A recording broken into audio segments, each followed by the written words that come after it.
रहा इंडिया में एक बार फिर से आपका स्वागत है। और अब बात गोरक्षक बाबा को किसने मारा। आज सुबह सुबह मथुरा सुलगते सुलगते रह गया। ईद के त्योहार के बीच बड़ा बवाल होने से बच गया। मथुरा की कोसीकला में फरसा बाबा के नाम से मशहूर गोरक्षक चंद्रशेखर बाबा उर्फ फरसा बाबा की ट्रक से कुचलकर मौत हो गई। इसके बाद कोसीकला इलाके में उनके समर्थक और गोरक्षकों ने हंगामा शुरू कर दिया। उन्होंने सड़क जाम कर दी। फरसा बाबा के समर्थकों का आरोप था कि गो तस्करों ने बाबा को मार दिया।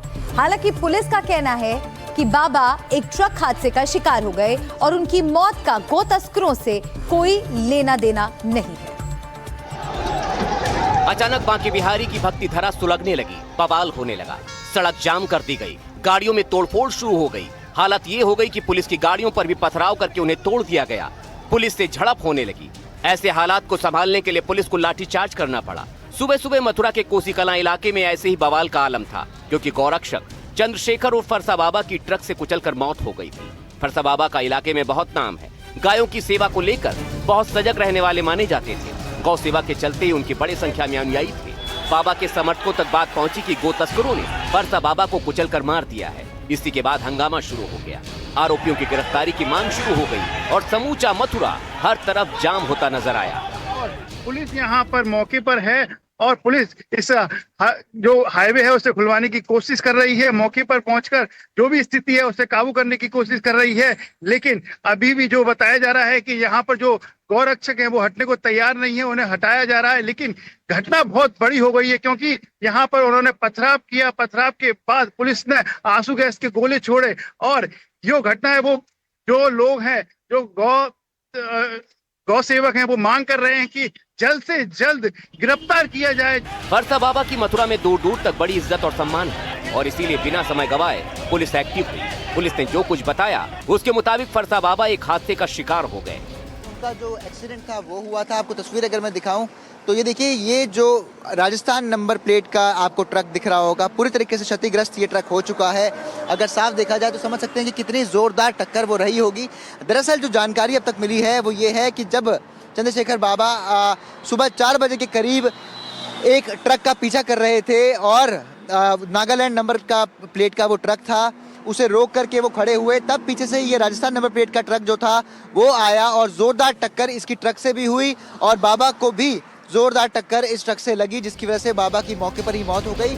पुलिस ने जो बयान दिया उसके मुताबिक फरसा बाबा सुबह तड़के 2 साथियों के साथ एक ट्रक का पीछा कर रहे थे। उन्हें ट्रक में गौवंश ले जाने की सूचना मिली थी। ट्रक को ओवरटेक कर फरसा बाबा ने बाइक सामने खड़ी कर दी थी। उस समय मौसम बिगड़ने की वजह से कोहरा बहुत था और सड़क पर कुछ दिखाई नहीं दे रहा था। पुलिस की माने तो उसी दरमियान पीछे से आ रहे ट्रक ड्राइवर को ना तो ट्रक नजर आया और ना ही फरसा बाबा, और उसने ट्रक से लेकर बाबा तक को टक्कर मार दी। कल रात्रि लगभग 3 से 4 के बीच में चंद्रशेखर और फरसा बाबा इनके द्वारा एक वाहन को संदिग्ध मान करके रोका गया था, जिसमें कि कल घना कोहरा होने के कारण पीछे से एक ट्रक जो कि राजस्थान नंबर का था उसके द्वारा आकर इनको हिट किया गया, जिसमें कि इनकी मृत्यु हो गई। खास बात यह है कि फरसा बाबा जिस गाड़ी का पीछा कर रहे थे, पुलिस को जांच में उसमें कुछ दूसरे सामान मिले हैं। जिस ट्रक को रोका गया था उसमें किराने का सामान था, जबकि टक्कर मारने वाले ट्रक में तार लदा हुआ था, जबकि ट्रक में गोवंश होने का दावा किया जा रहा था। इसीलिए पुलिस ने साफ कर दिया है कि इस घटना का गो तस्कर, हत्या और गोवंश से कोई लेना देना नहीं है।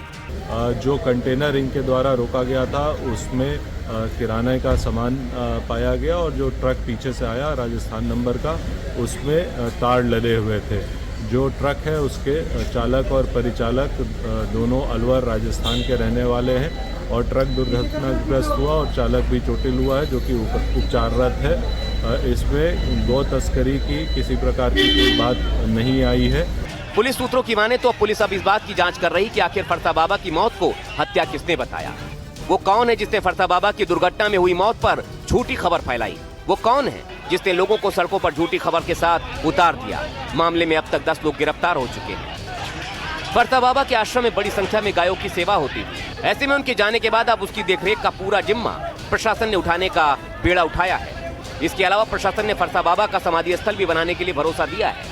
मामले में मुख्यमंत्री योगी आदित्यनाथ ने दोषियों पर सख्त से सख्त कार्रवाई की बात कही है, तो दूसरी तरफ इस पूरे मसले पर सियासत भी परवान चढ़ती नजर आ रही है। भारतीय जनता पार्टी कहाँ तनाव न पैदा कर दे, ये सोचना है। अगर मथुरा में, वृंदावन में, धार्मिक स्थान पर साधु के साथ अगर ये व्यवहार हुआ हो, और वहीं काशी में जहां प्रधानमंत्री कई बार चुने गए हैं, खुलेआम एक छात्र ने एक छात्र को मार दिया, खुलेआम गोलियां चल रही हैं। इससे पहले गोरखपुर में गोरख धंधा होते हुए देखा होगा आपने, वहां भी खुलेआम गोली मार दी। गौरक्षा के मसले पर अलग जगाने वाले शंकराचार्य और मुक्तेश्वरानंद सरस्वती ने भी इस पूरे मसले को लेकर सरकार पर सवाल उठाए। कहा जाता है कि यही गौरक्षक सरकार है, लेकिन गौरक्षकों के ऊपर ही सबसे ज्यादा हमले हो रहे हैं। अभी उत्तर प्रदेश के कोशी कला में, जो कि मथुरा जिला है, वहाँ पर कल रात को गौ माता की रक्षा के लिए अपना जीवन समर्पित कर चुके फरसा बाबा जी, उनके ऊपर दो हत्यारों ने ट्रक चढ़ा दिए, उनका प्राण ही चला गया। इसी तरह से जगह जगह जो भी गौ माता की रक्षा के लिए खड़ा हो रहा है, उसके ऊपर तरह तरह के मुकदमे लादे जा रहे हैं, या फिर सीधे ही प्राण घातक हमला कर दिया जा रहा है और प्राण ले लिया जा रहा है। ये सब परिस्थिति ठीक नहीं है। गौ माता की रक्षा के लिए अब गौरक्षकों को दृढ़ता के साथ आगे बढ़ना पड़ेगा। ठीक ईद के मौके पर गौ तस्करी और गौरक्षकों वाले इस मसले ने मथुरा में बड़ा हंगामा खड़ा कर दिया था। वो तो गनीमत रही कि पुलिस प्रशासन ने समय रहते माहौल को संभाल लिया, वरना हालात बिगड़ सकते थे। Bureau report, NDTV India. और इस खबर पर ज्यादा जानकारी के साथ मेरे सहयोगी शुभांग सिंह ठाकुर जुड़ गए हैं मथुरा से। सीधा मैं शुभांग का रुख करना चाहूंगी। शुभांग, फरसा वाले बाबा ब्रज क्षेत्र में ना सिर्फ एक लोकप्रिय व्यक्ति थे, बल्कि बहुत सम्मानित व्यक्ति भी थे, और उनकी मौत का जो एक कह सकते हैं एक सदमा है, वो उनके समर्थकों को जरूर लगा है। और जाहिर तौर पर ये सवाल भी उठ रहे हैं कि आखिर उनकी मौत हुई कैसे, जांच में अब तक क्या कुछ सामने आया है, और गौ तस्करी का जो जिक्र शुरुआत में हुआ था उसे लेकर क्या तस्वीर साफ हो पाई है?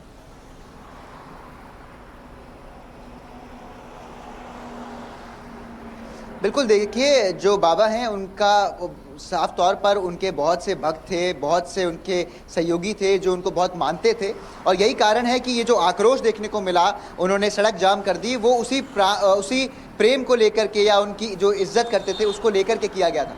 देखिए, अभी तक इस पूरी कहानी में दो पहलू ज़रूर हैं। एक तरफ पुलिस की जांच है। पुलिस की जांच में ये साफ हो चुका है कि अभी तक किसी भी तरीके का हत्या का जो मामला है वो देखने को नहीं मिला है।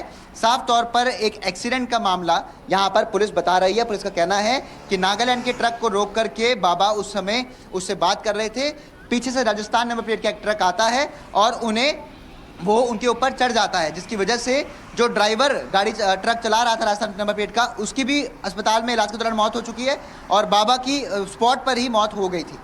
लेकिन अब दूसरी तरफ जो बाबा के तमाम जो सहयोगी थे, साथ ही साथ ऐसे और तमाम लोग थे, उनका लगातार ये आरोप है कि बाबा की हत्या की गई है।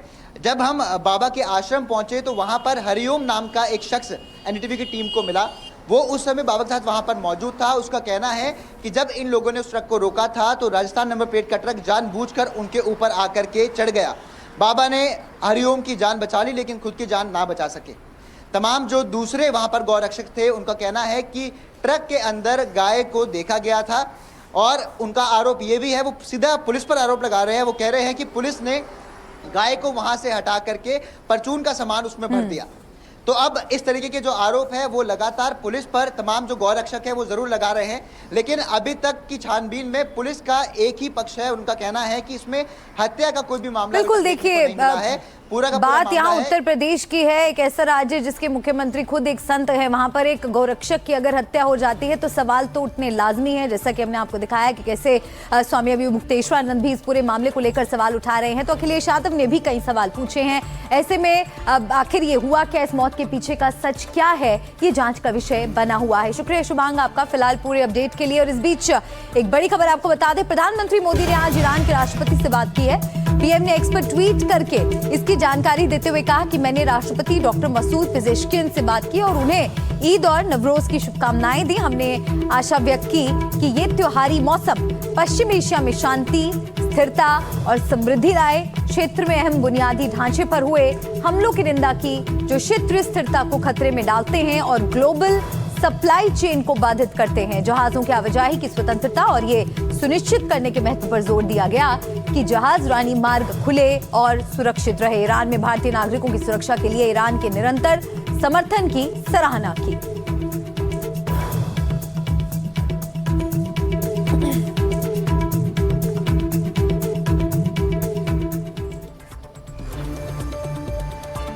एक और बड़ा अपडेट आपको दे दें, रक्षा मंत्री राजनाथ सिंह ने ईरान युद्ध से पैदा हुए हालात से निपटने को लेकर प्रधानमंत्री मोदी की आज जमकर तारीफ की।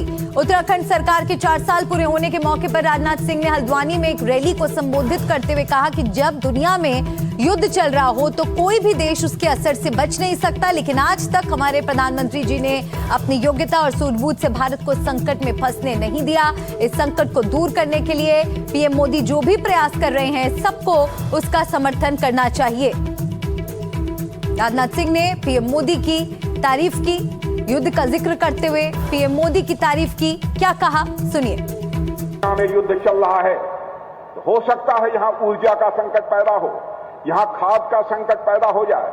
दुनिया का कोई देश बिना प्रभावित हुए नहीं रह सकता बहनों भाइयों इस संकट की घड़ी में।